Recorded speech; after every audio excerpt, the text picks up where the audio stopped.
it's very easy to write a business plan and a strategy and a vision and present it, you know, on an away day. And I've done a few of those, but you have to get people going. I believe we can be that. And I believe we can do those numbers.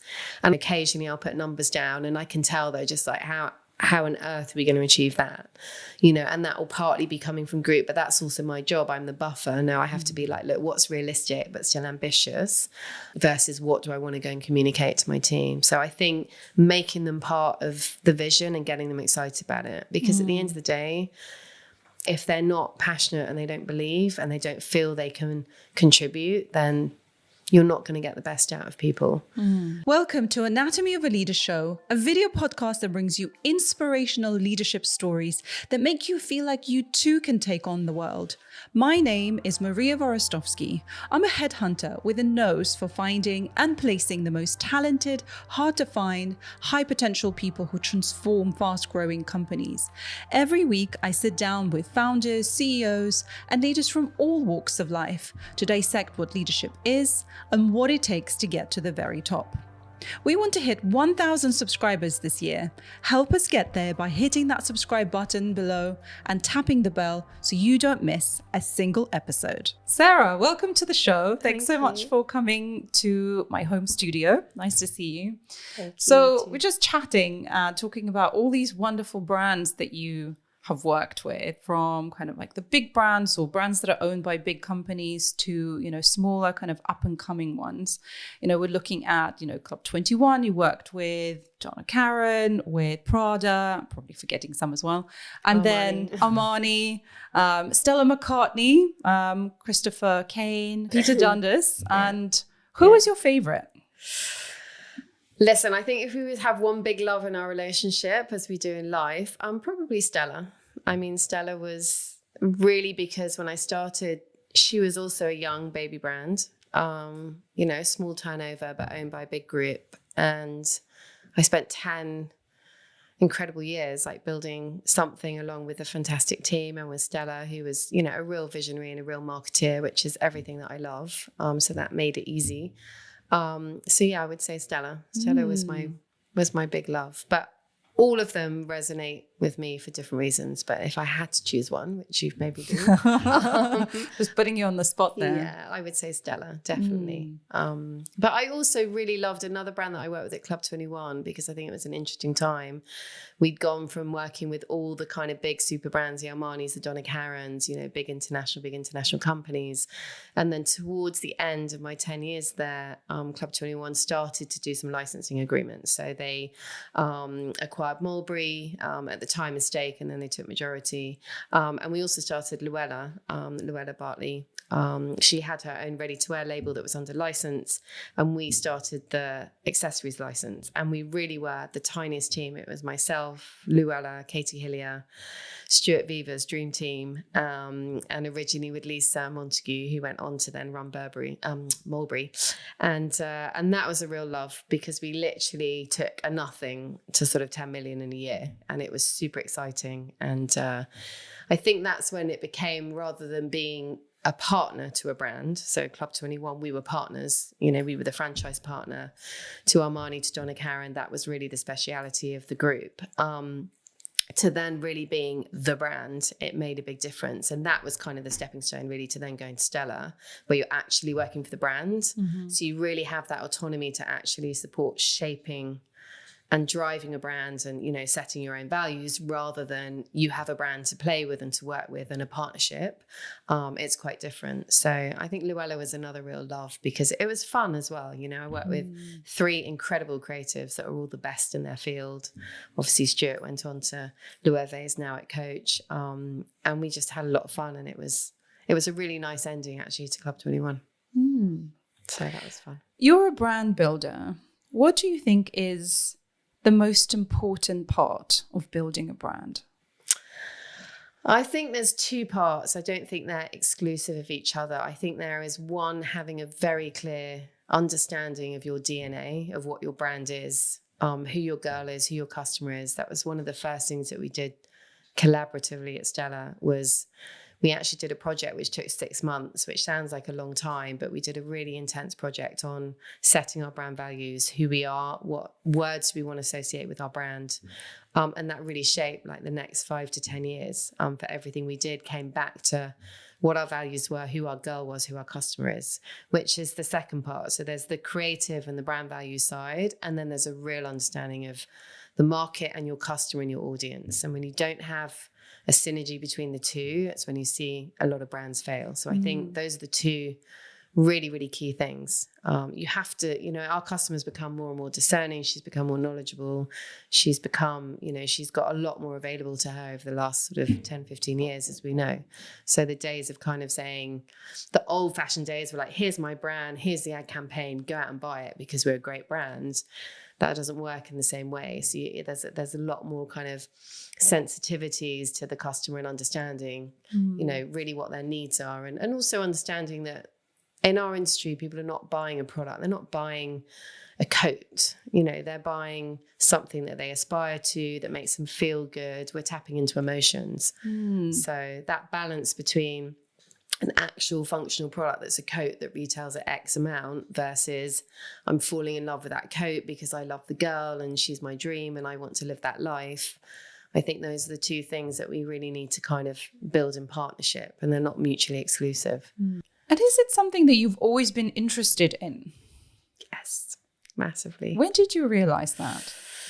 I think I'd always been fascinated by brands. I always loved, the kind of infamous TV campaigns. I always loved the Levi's campaign, the Guinness campaign, Stella Artois. I was really obsessed with advertising. And I actually originally was going to do a degree in English and psychology, and about a month before, because I loved reading and I love psychology. I love how people think, which is probably why I really enjoy customers and thinking about emotionally how they go through the purchasing process.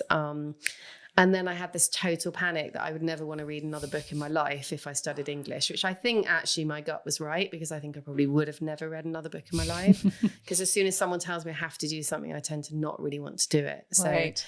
I kind of did a U-turn and I decided to do a more vocational degree. And I also wanted to go to Manchester for obvious reasons at the time.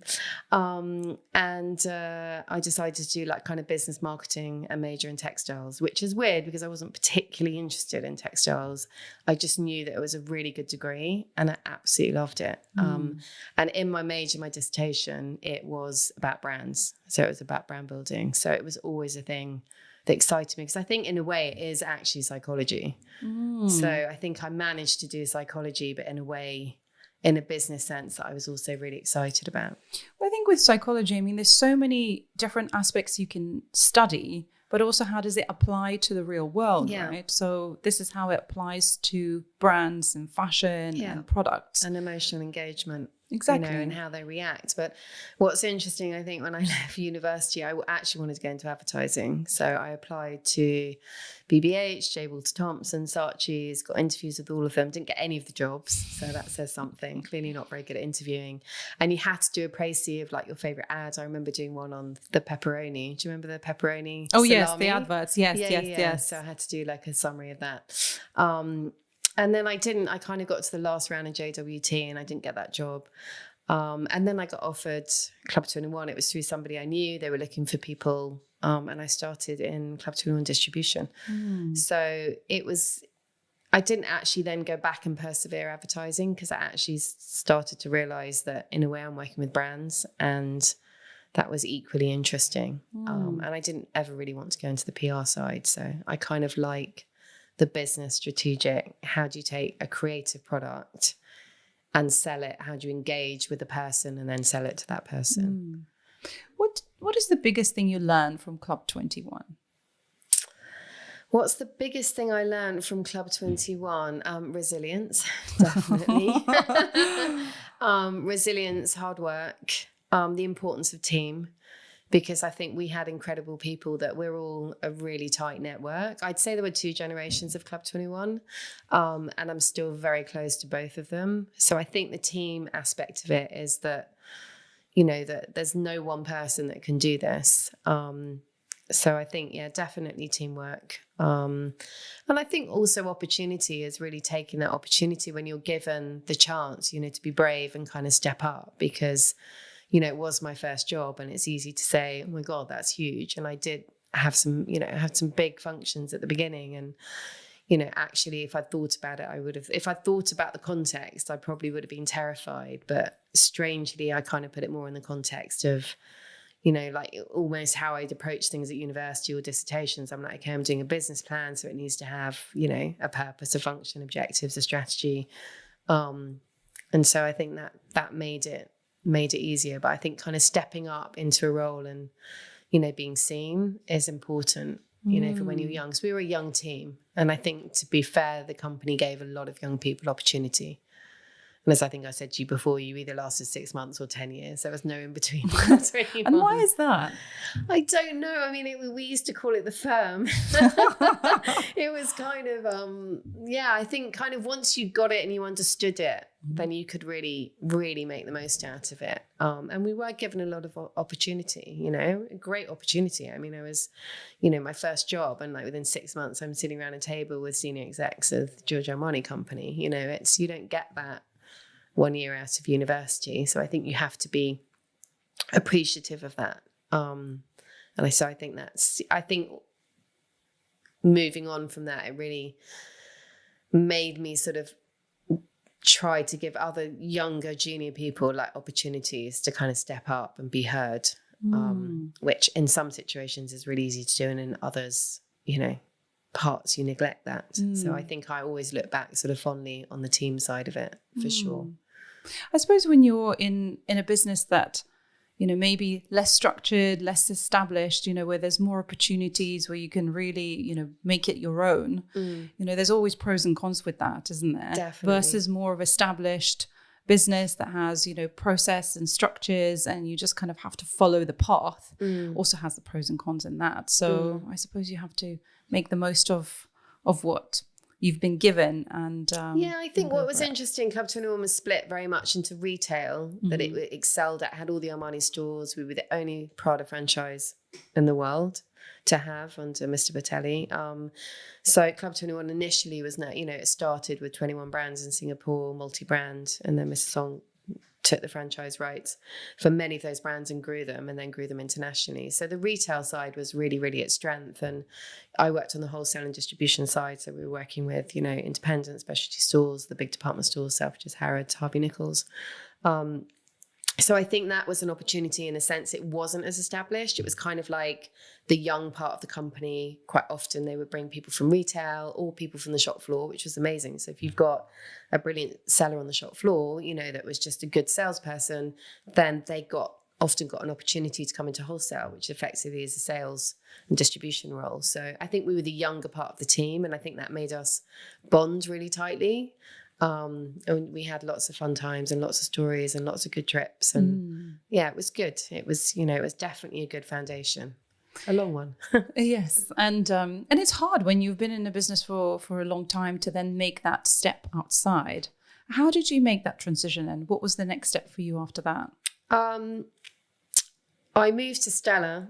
I got offered the job at Stella McCartney, and I did get offered roles before that, and great roles. And I think we were talking the other week about trusting your gut and intuition. And I think probably when you've been at a company for a long time, you know, the next move is kind of important. And I'm a big believer in gut and intuition. And when I've listened to it, it's worked well. And when I haven't, it hasn't, which makes me believe in it even more. So I think, you know, there were opportunities before, but when Stella came along, all I could think of is that as the best brand.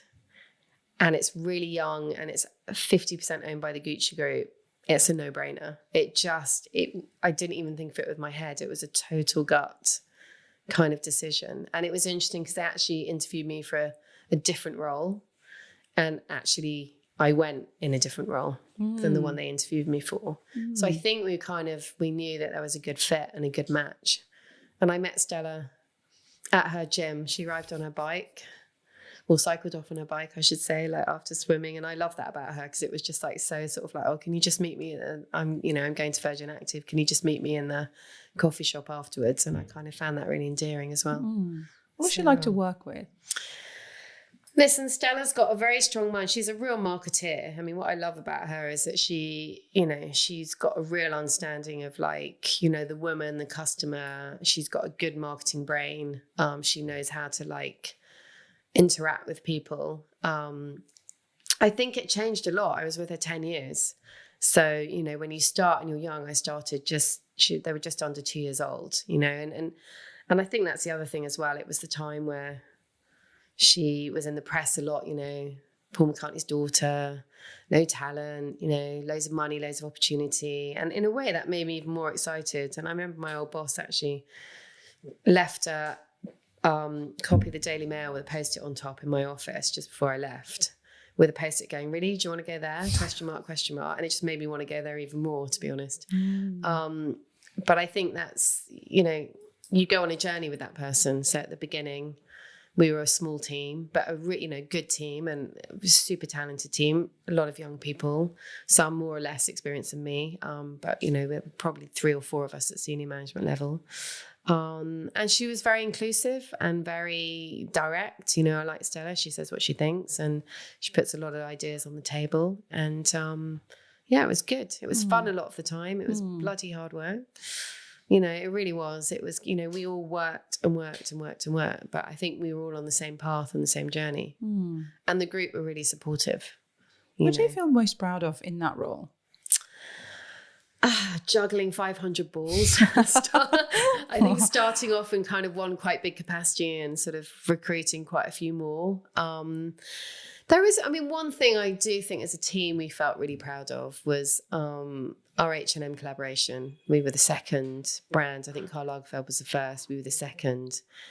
And we had got the front page of the FT, and it wasn't the Daily Mail, and it wasn't even the Times. It was the FT with a massive image. And I think it gave the team a real boost because we worked really hard on it. And the reason we worked hard on it is we worked really hard strategically. We didn't just say, hey, this is a collab and we can flog lots of product to, young people and, it's quite good money. We kind of really approached it in a strategic way. We were like, okay, what do we want to communicate in our DNA of our product, and what do we want to be in the stores? And, we really, really kind of shaped it from kind of start to finish. So I think that was a moment where we all kind of felt like, this is great, sold out quickly. And I think we balanced good creative with good business. And that was really the essence of Stella. That's what I loved about it. We had a really good creative product, and we really built a business out of it. So it sounds like the team as well, great worked team. Very well together. I don't think that brand could have evolved the way it did without every single person that was part of it. I think it really was. And everyone respected and liked each other. I think it was a nice journey. But as we say, it changes over the years, because you evolve and you grow. And what's interesting, at the beginning, you've got sort of 40 people, and I'm talking total production and everything. And by the time I left, there was sort of close to 300. So that also changes the dynamic. You sit there and you go at the Christmas party, I don't know, who's that person? Which is quite a weird feeling. But I guess that was my big love. And talk to me about your first CEO role. My first CEO role, my first CEO role was in Stella, because I was interim CEO when Marco left for about 10 months, which was also interesting. I worked really closely with him. I was very fortunate to work closely with Marco. And again, from a people's person point of view, Marco is definitely at the top of the tree on that. He's always, unless he's shouting, which isn't that often, but he's always kind of got a good energy, very positive, quick decision maker. So I think, as leaders, we all learned a lot from him, particularly on decision making. And, he might sort of turn around and go, Crook, maybe it was wrong, but hey, let's go, and it keeps the dynamic. And I think that's important. When you're building something, you have to go with the momentum. You really have to, if there's something that's going on in the market, you have to be ready to go. And that might be a quicker decision. And then other decisions should be spent much more time and they're much more strategic. But my first sort of full-time CEO role was Christopher, when I went back actually to work for Marco again. He was the head of the brands of the group. And I was just about to take another job, not in fashion, literally about to sign. And he called me and it went something like, Crook, you need to come back to run Christopher Kane. So I was like, okay, thanks for the Thanks for the ask. It was very Marco. So yeah, that was my first role. That was my first CEO role. So still back in the group, but with a very different dynamic, obviously. And I think one of the key things with that is that, you know, A is Christopher and Tammy, so their partnership, brother and sister, and B, they not really work for another brand. They come straight out of St. Martin, started their own label. Christopher had his 2 seasons working with Donna Karan at Versus. And I think that's quite different because Stella had obviously, she'd been at Chloe, you know, she knew how another house worked. She knew how the function, you know, whether it's right or wrong in a house, you just have a different experience. So that made it quite different. What's been the toughest decision you had to make as a CEO? Oof. Well, I was thinking about that. I couldn't say there's one. There's a couple. Every day you're making decisions that are I mean, you really are, and you make a lot of mistakes. I mean, I think that's the thing. You kind of, and you have to be okay with that. And it's easy to say in hindsight. I definitely wasn't at the time because by character, I'm a warrior and I'm an overthinker, which is not the best character traits when you're making kind of big decisions or quick decisions. I think firstly, you have to decide when is a decision really a CEO decision versus a CEO collaborative founder decision, because you are in partnership. You're in partnership with your creatives. It's their name above the door. You're also in partnership with the group because ultimately they own 51% of the business. So I think that's what's quite interesting when you're a CEO that is with a creative founder and you're a CEO that's invested by a group or whether it's private equity. So in a way, you never feel like you have full autonomy, you know, so you have to kind of juggle that of, you know, where you really do have full autonomy versus where you have to, you're making decisions all the time about how those decisions should be made, which can actually make them a bit more procrastinated. And I think as you learn and evolve, you're kind of like, you have to be very forthright to say, look, this is just how we have to do it. And these are the reasons why, versus this is a collaborative discussion of like, okay, how do we think, you know, this needs to evolve. But there's a couple, there's a really silly one, which will probably make you laugh. But one of them was definitely Christopher's show, London Fashion Week. It was in the middle of the city. It was really hard to get to. It was a terrible rainy day. And it was one of those shows that you can imagine all press are going, oh, geez, we've got to cross town and it's going to take us an hour and we're going to sit in a car. And it was I knew it was a big show, and Anna Wintour was there as usual, but Francois Henri was stuck in traffic. And it was a small thing at the time. It felt like the biggest decision in the world, but I had to decide to start the show, you know, without him. And ultimately I knew, you know, he would want what was right for the brand and right for the business. And, you know, I was lucky to have a boss that was quite egoless. But I just remember at the time thinking, you know, I could see Anna Wintour twitching and our head of press was like, Sarah, it's your call. What are we going to do? And I just remember thinking, okay, is that the right or wrong? But it passes in 2 seconds. And then other more important decisions, you know, definitely people. I think one of the hardest things for me always is having to let go of people. I find that really hard at whatever level. You know, everyone has a life and they have the personal side. I've always found that hard. I've always found it very hard having those conversations, whether it's redundancy, whether it's, you know, underperforming, whatever it may be. I think the people side for me is always has been really, really challenging. I'm quite oversensitive myself, so I struggle with that side. So is it a matter of letting people down, or the conflict, or having to tell them that they're not performing well? I think letting people down. I don't mind. I'm quite direct. I think anyone that knows me will say I'm quite direct. But I think it's just, you know, the impact, and you do have to do it in the right way, you know, and I spend a lot of time thinking about that. And sometimes you come out and thinking that's the best I could have done. And other times you come out thinking maybe I could have handled that better. I think that's always the thing in any sort of senior role. There are definitely days where you kind of go, I could have handled that better. Can you talk about an example? Oh my golly. Yeah, I mean, there's probably moments with Stella where she's just driving me nuts, and maybe I think she's being unreasonable, and, you know, but, you know, I think there are always ways. And what I did get very good at, though, and I think this is a good tip, actually, if you are we all go into a meeting with an end game quite often with a decision making. Yeah. So I might say in my head, this is the right thing for the business, but it has to be collaborative. And that doesn't mean you're not open-minded, but there are some decisions that have to be sort of communicated, but also put on the table. But I definitely got very good at sensing a mood and going, I'm not going to get what I need today, so I'm going to change the day of the meeting.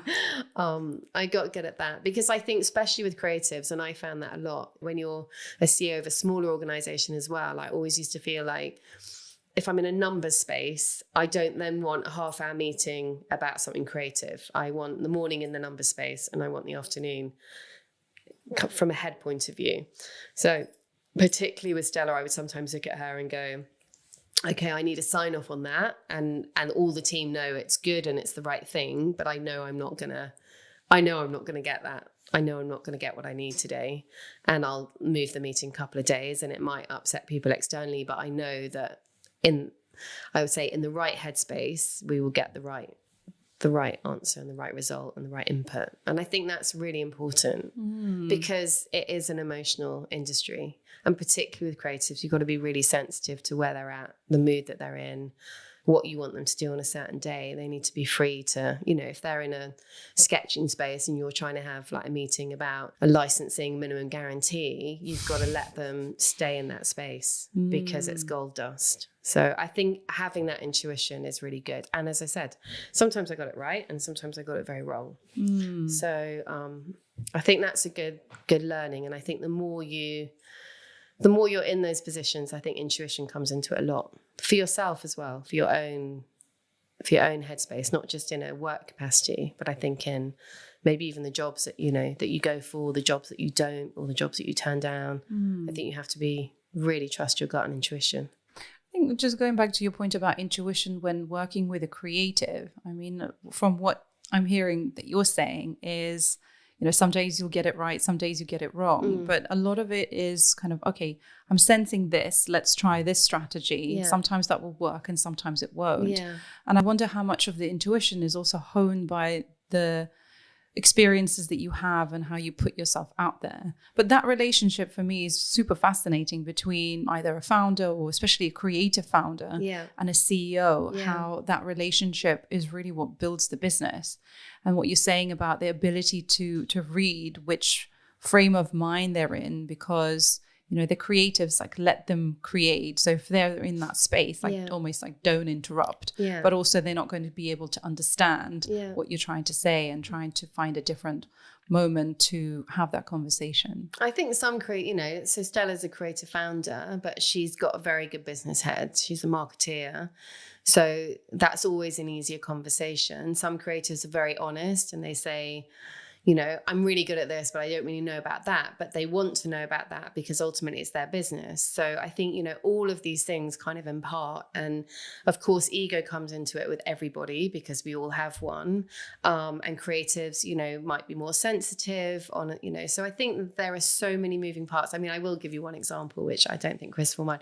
I think probably one of my biggest errors earlier on, I remember sitting with Christopher, and because I worked a lot with product as well with Stella, I think, he had a respect for my understanding of product and merchandising, but I do, because I am quite direct, and I will always remember this sitting in his office. And I think he reminded me about it about a year later. He said nothing at the time, but I said something as frivolous as something like, purple never sells, or something like that, which is probably something that a wholesale director would say. And then the creative would be like, just keep that person away from me.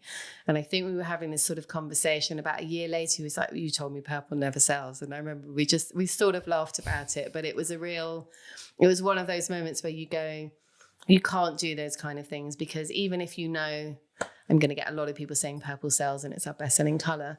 But I just remember coming away sort of thinking, you can't be that direct and you can't have that call, even if it might be right commercially.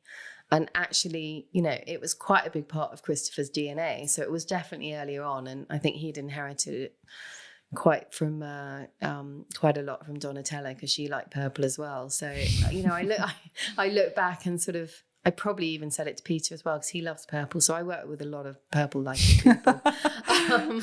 But so there's instances like that where you kind of look back and go, I think I thought I had not a pass, but because I knew I was a CEO that understood product and I was a merchant, I think probably sometimes I stepped over the line a little bit too much, but actually I had to step back and go, even if I know that's true, that's not my jurisdiction, and I have to let them evolve and get to that place. And of course, the job of a creative director is, putting something in front of somebody that they don't think they want, and 6 months later they absolutely desire it, and that's not my job, that's their job.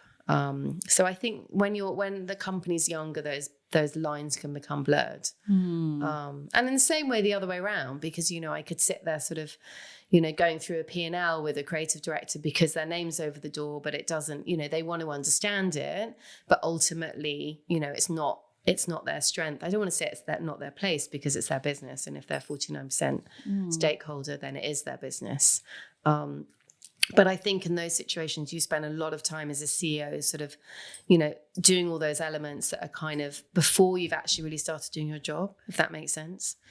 I used to feel like that quite a lot. I'd have sort of big meetings like that where you're sort of going through things, explaining things, which are an important part for the founder, but then you still have to go to your office, sit down and drive the business, do the P&L, work out the HR, all of the operation, all of those elements that, still need to be done as a sort of everyday function. So I think that's challenging when you have creative founders. There's another layer on top of that role. I've always thought working for a brand where you could just go out and hire your creative director and be like, this is the brand, this is DNA, this is the ideal person that's going to create the product for that DNA. It has its own challenges, but, you look at Marco, did that with Alessandro. I don't want to say you have control, but you can then really shape the brand into the DNA of the house, but with a creative director that is not intrinsic into that brand. I think it's a different function, but I've always done creative founders. So having worked with creative founders, what would you say is the most important part for the CEO to keep in mind to create that great relationship? I think there has to be trust, and there has to be mutual respect for what you both do and what you can bring to the table. I think you have to share the same vision and communicate. I remember doing this at the very beginning with Christopher, actually, and I probably, in the first 10 days, I had to present to group because it was the business review time. So they were like, okay, where's your business plan? I'm like, okay. So I literally had 10 days. But I think the important thing, and I did have quite a clear vision, but I didn't have enough time to shape that with Christopher and Tammy. Although I knew we were sort of on the same page, you have other challenges. Like, Christopher said, I don't want to be on social media. I don't want a website. I don't believe in it. And you have to work with that. You have to you have to work in partnership to understand why they don't want it and how valid it is. And obviously Phoebe went through it with Celine, with Marco Giobetti at another level. But, my head would just go, well, that's ridiculous. Of course we have to have all those things, but you kind of have to sit and have the time to do it at the same time as knowing that you have to deliver. You have to grow the business. Now you have to build the brand awareness. You have to grow the visibility, the consistency. For a CEO that's starting to work with a creative founder, what would be the number one piece of advice you would give them? I would definitely say partnership. You're in partnership, even if you've got a group, which obviously with Christopher we had, you're in partnership with that person, or in that situation, two people, because it was Tammy and Christopher, and communication. And I think one of the challenges is that if you like to get on and do things, I tend to sort of get on and do things.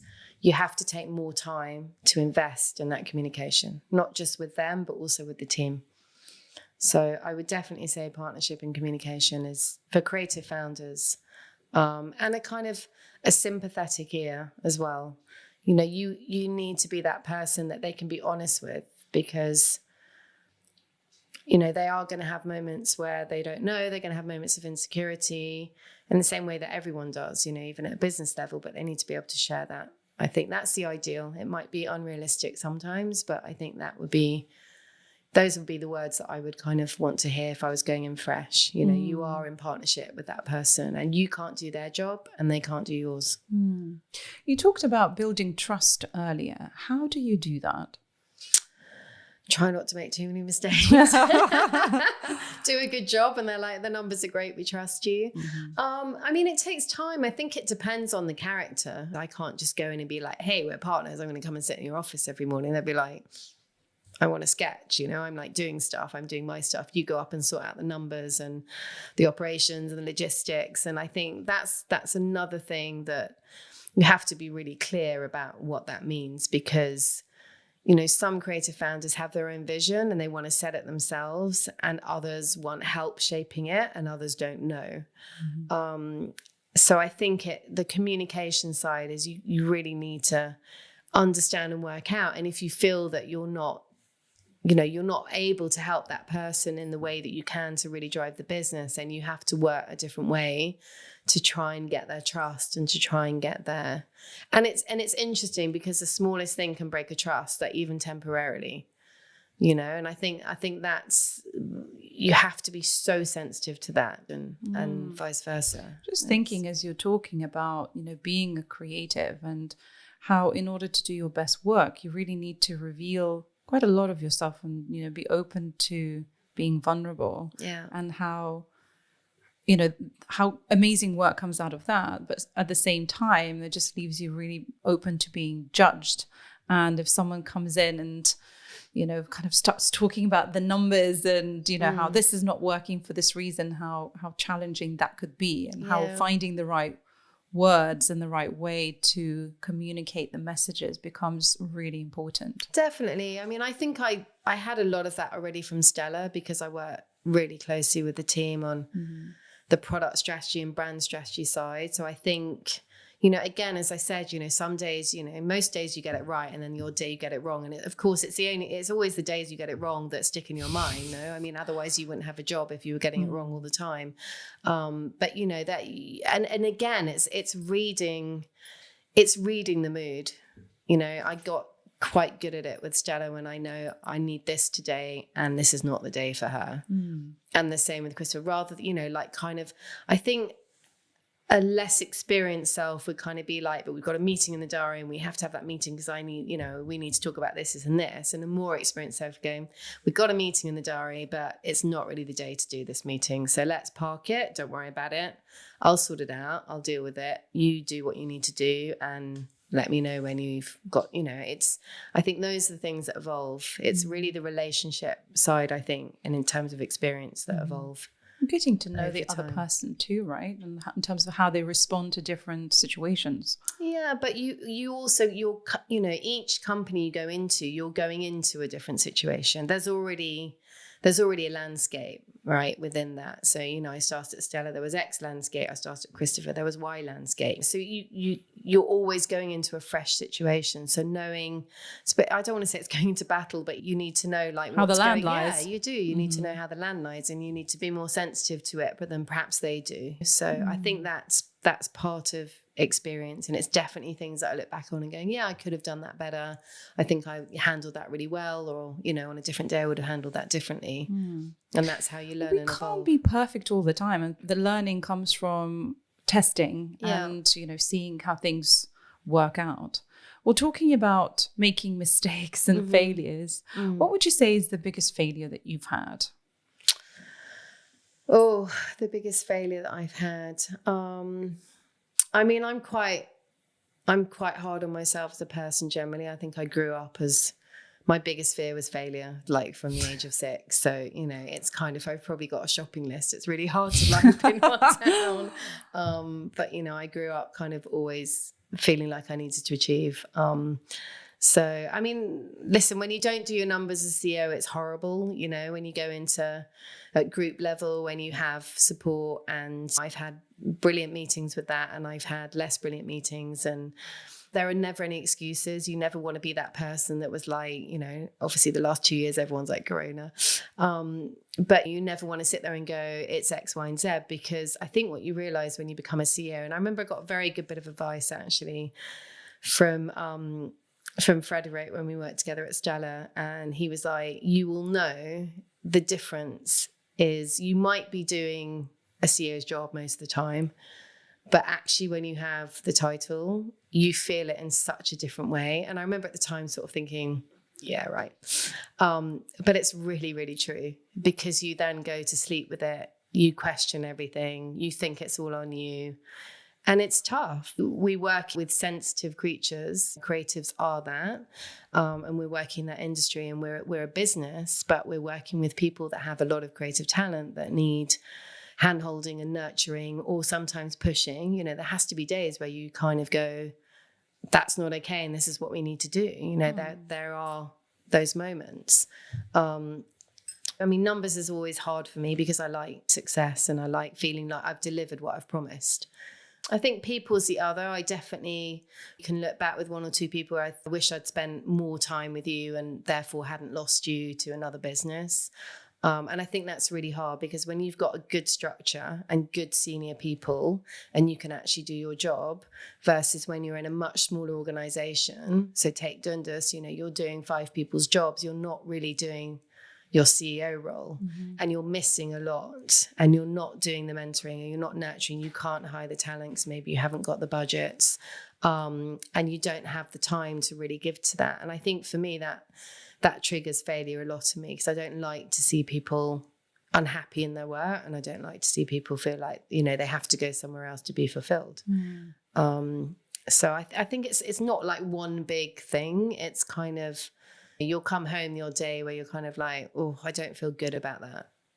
And I think there's, as I said, real tangibles in numbers, but there's the less tangibles in people would be the other. It might even just be you walk out of a meeting, you go, I didn't handle that as well as I should have done. You know, because, and again, you have to be that level-headed, even keel.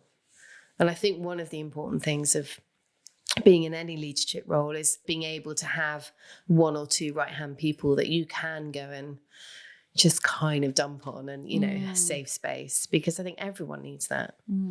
How do you build a good team? I think the first thing is really the org structure gets really neglected. I mean, even when I was consulting, I spent a lot of time with brands, big and small. So I consulted for quite a long time for Loewe and with Pucci. And one of the interesting things is you go into a business and they're like, well, this isn't working, this is not working. The first thing I say is, okay, let's see your org structure. I mean, have they got one? Most of them have. The big brand, you laugh, but you'd be surprised. And then you look at it and you're like, okay, like, what is the function that you need to make this happen? And you go back. I mean, one of the best, you know, good HR person will, as you all know, will sit there and go, take all the names out of the boxes, put the roles and the functions in order to execute what you need to do to build the business. So remove the emotion, at least at the start. But I think the organizational structure is totally key, because quite often you've just got wrong people doing the wrong jobs, reporting to the wrong people, duplication. Therefore, if you've got duplication, you've got ambiguity. If you've got ambiguity, you've got lack of accountability. If you've got lack of accountability, you've got blame, and you start building this culture of blame, which, you know, we've all worked in companies where there's a blame culture, and that's negative energy from the beginning. So I think, you know, as soon as I start in an organization, that's what I look at first. And that's where you have to make some tough decisions. You go, look, that actually doesn't make sense. It might have made sense for the last 5 years, but to set in place what we want to achieve for the next 3 to 5, we need to adjust the organizational structure. What's the hardest thing about building a team?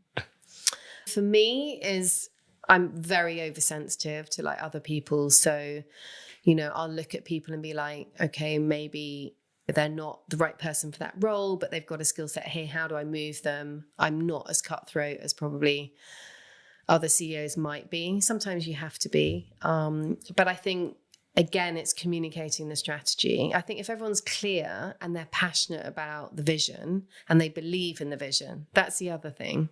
It's very easy to write a business plan and a strategy and a vision and present it, you know, on an away day. And I've done a few of those, but you have to get people going, I believe we can be that, and I believe we can do those numbers.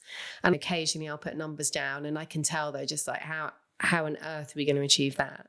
You know, and that will partly be coming from group, but that's also my job. I'm the buffer. Now I have to be like, look, what's realistic but still ambitious versus what do I want to go and communicate to my team? So I think making them part of the vision and getting them excited about it, because at the end of the day, if they're not passionate and they don't believe and they don't feel they can contribute, then you're not going to get the best out of people. And I think historically, if I look back, I was good at presenting a vision and a strategy and doing those things and accountability, but you've got to keep checking in with that with the process.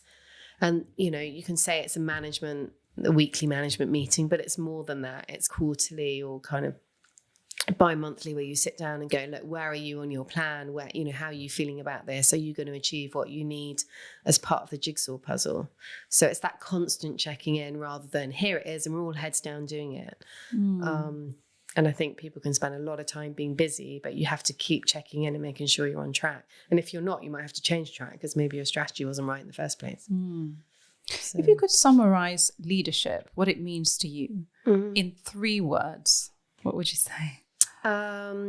Visionary, strategic, because I think often it's lacking, because I think if people don't believe a leader has a vision and a strategy, then they're not going to believe in you or the function. And mentoring, I think it's really, really important. And I think it's becoming more important in that space. So those would be my 3. There's definitely a lot more of that's necessary in the business, because I think you can be so focused on what you need to get done that you forget to actually be engaged with the people around you, and not just feeling that you're giving something back, but actually building up the next generation. Because they're the ones who are going to be taking your legacy forward anyway. I think some of my sort of favorite moments have been when I've sat with a team member who's probably been in the business for quite a long time and said, look, you know, this isn't the right job for you. And I've really supported them with exiting the business, moving, like talking to them about something as simple as they're still working in retail after 6 years. You kind of go, look, actually your talent's here, and help them to find another role. Those moments are important. I think it's like when you look back and you have that one teacher that you probably remember one conversation with that was a game changer, that actually gave that person confidence when they didn't have any, or maybe changed their approach or their mindset of what they wanted to do. And I think there's a responsibility to do that in the workplace. And I definitely did that a lot in the early part of my career and less so in the latter. And I think that's something we have to be mindful of. Looking back at your career now, what advice would you wish you were given? Or if you were giving advice to people embarking on the same career, what would 3 pieces of advice you would give? First of all, make decisions. Don't be afraid to make them. Once you've made them, move on. It might be the wrong one. I'm a total, I will overthink everything and I'll look back and go, was that the right decision? You've made it, it's done. Definitely move on from it. Trust your gut and your intuition. And I say that over and over again, and I mean that in a business sense, in a personal sense. And I think the other thing is as well, take time for yourself to work out your role and what's right for you, both within your role and a potential role, and really map your path, because I think it's easy to sort of go, that sounds like a great job, and you kind of get drawn into something. And I have had this conversation with a lot of people, you know, and egos are things where you're kind of like, okay, you can take a job and it can be great and you can really believe in it. But if the fit isn't right, and I've got better at that, you know, I've turned down jobs in the last sort of 2 years where, and, you know, I have to say one of them was really a dream job, but I knew that the next 3 to 5 years of my life, I wouldn't be successful of it, because I knew that the fit wasn't right. I knew my vision wasn't the same as the person that I was going to be partnering with. And there's no right or wrong. It was just different. And we were on different paths. And I just, you know, I sat there and thought, okay, the next 3 to 5 years are not going to be what I want in my life. And I think that only comes with experience, but I wish I'd listened to that experience earlier on, because I think it's really, really important, because it's also your life and your job. You know, as a CEO, I always think of it as something that you're serving. No, you're serving a company, you're serving a brand, a partner, a founder, a group, but it is also your life and your job. And you want to be good at it, but you want to be happy in it, and you want it to serve you and to do the best possible job that you can. So I think that's also really important. I think making those big decisions is really hard, because you're having to choose between things that you feel really passionate about, but you can't do them all. I was reading this amazing book And it was actually talking about how Warren Buffett writes a list of 20 things that are important to him or that he wants to do. And then he puts them in the order of importance. And then the top 3 he will concentrate on. And what he says is that it's the 4, 5, and 6 are the most dangerous ones because you really, really want to do them. Stuck on them.